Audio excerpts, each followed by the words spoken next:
Episode 37. Siapa dia ya? Tanya Ibu Dara yang baru sadar.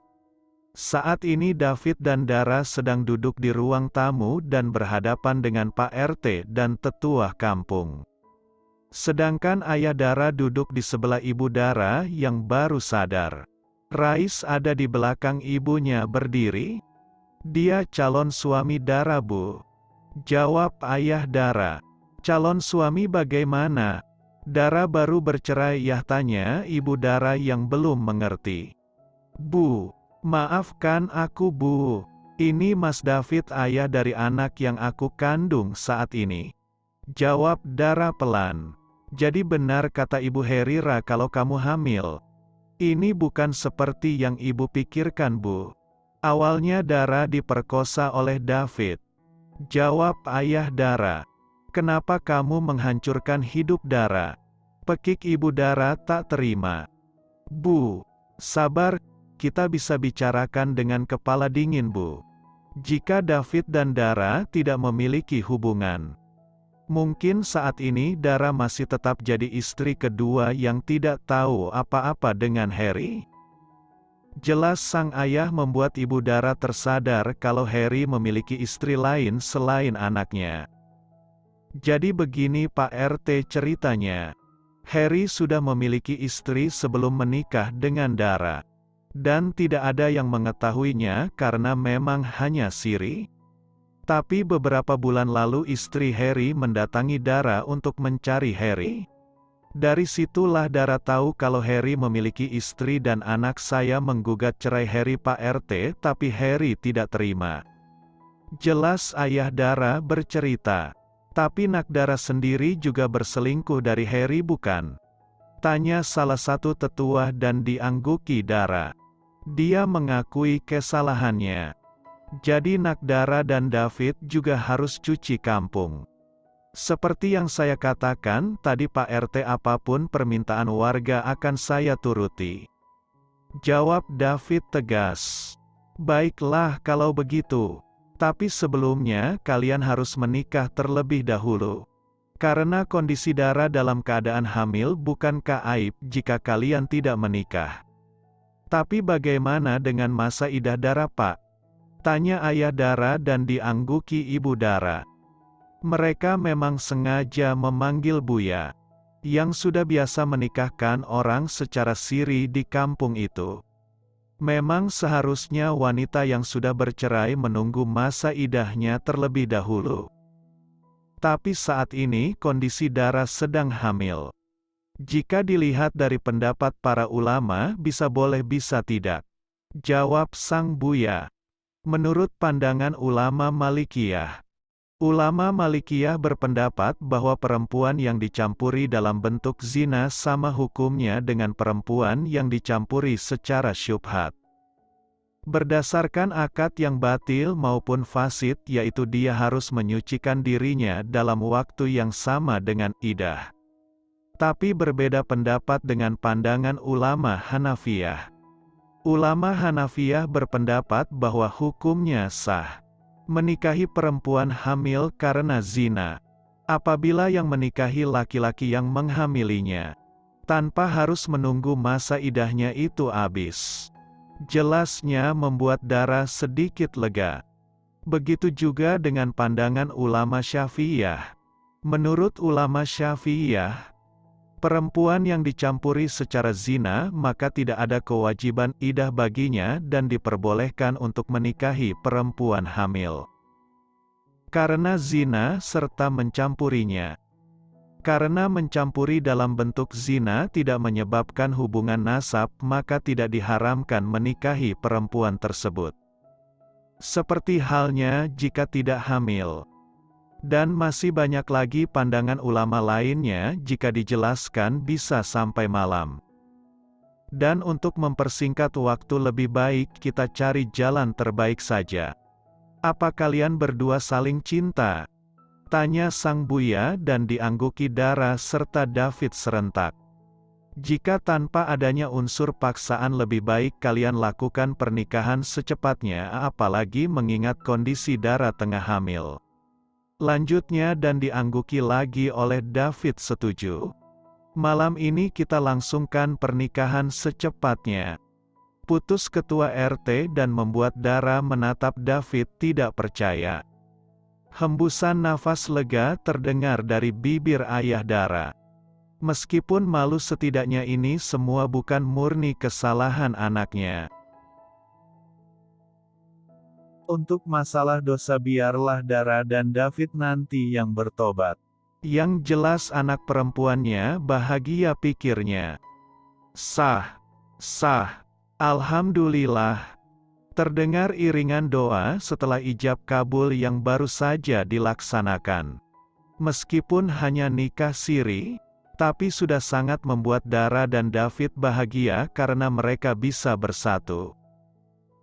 David berjanji akan mengurus secepatnya berkas-berkas, agar bisa mendapatkan buku nikah mereka dan melaksanakan resepsi di Jakarta nanti.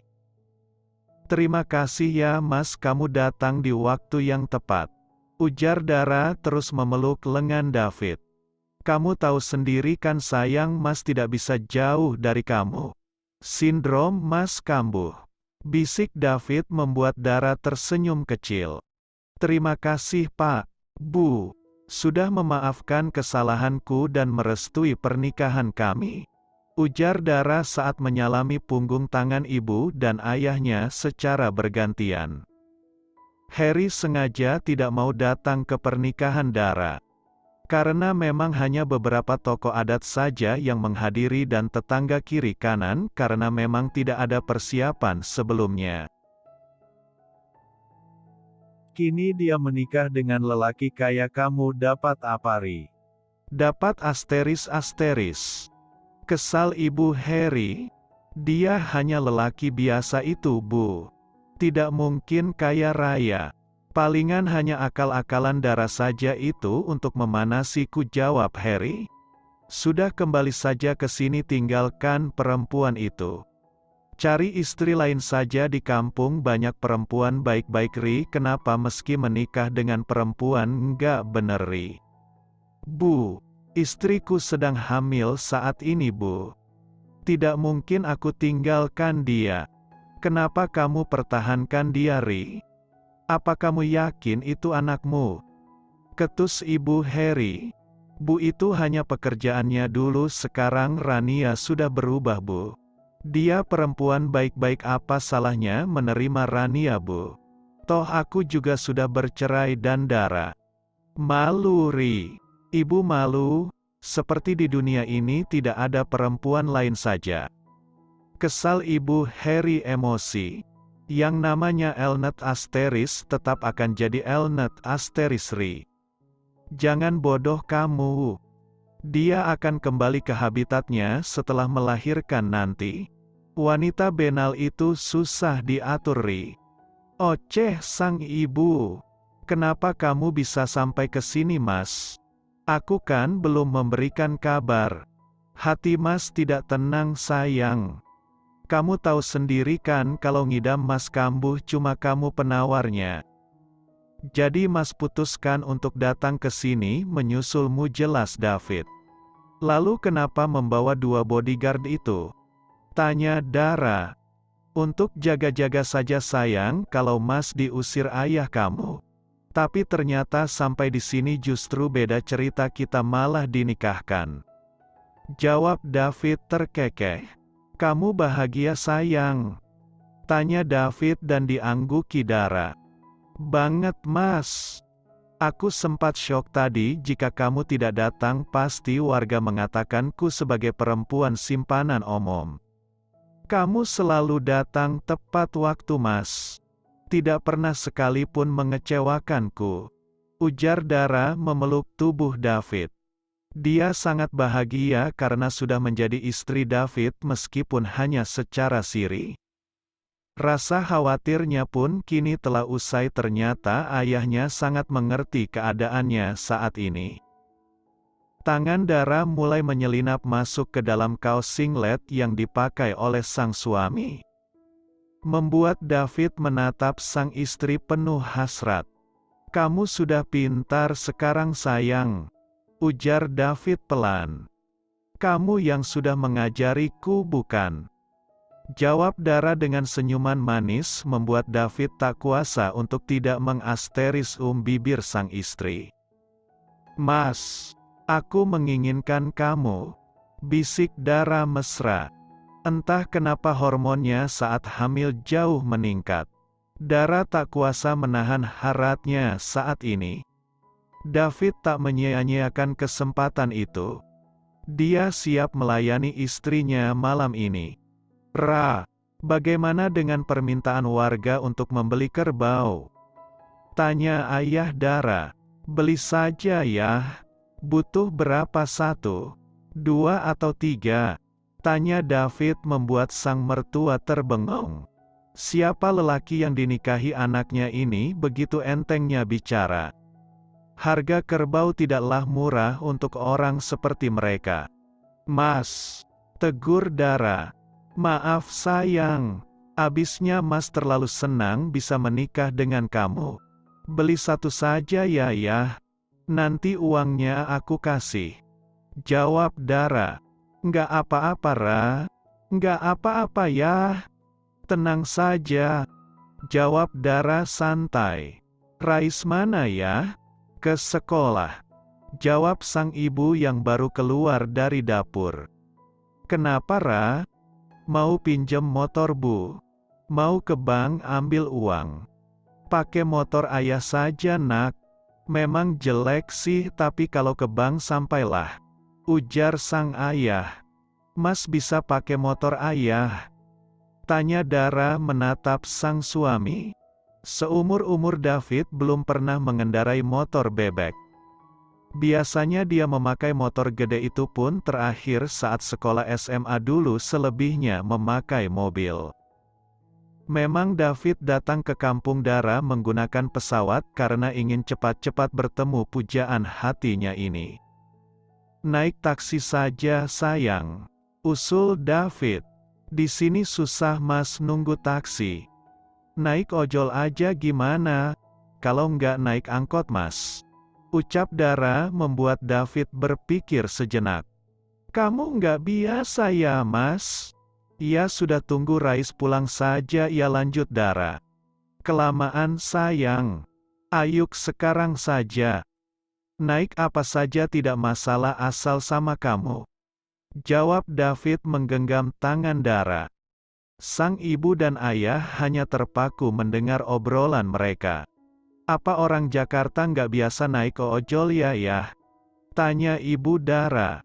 Ayah juga nggak ngerti bu. Kita juga nggak tahu siapa suami Dara ini. CK. Katanya orang kaya tapi kok jalan kaki keluarnya. Pakai mobil dong kalau kaya Ra. Ujar salah satu tetangga Dara yang masih ada hubungan keluarga dengan Harry. Enakan jalan kaki bu, lebih sehat. Jawab Dara pelan. Dara dan David memang sedang jalan kaki ke arah jalan besar mencari angkot. Jangan-jangan cuma akal-akalan doang kaya. Mau kabur ya? Kan belum cuci kampung. Sindirnya lagi. Bu. Saya tidak kabur, ini mau ke bank ambil uangnya. Mau beli kerbau kan? Mau berapa? 1, 2, atau 3? Tanya David yang mulai emosi. Beli kerbau? Jangan sok-sokan deh Ra. Ayam kampung aja sudah alhamdulillah. Celetuk ibu Harry yang baru datang.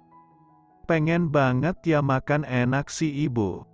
Nggak pernah makan enak ya? Sindir David. Udahlah mas, nggak usah diladeni. Ajak Dara menarik tangan sang suami.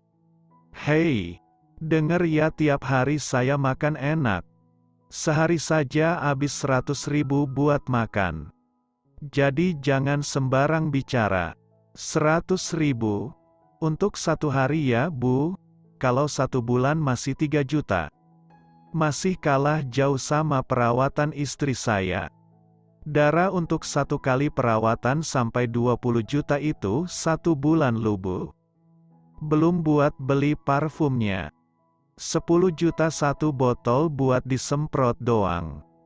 Jawab David meladeni membuat Dara menggelengkan kepalanya.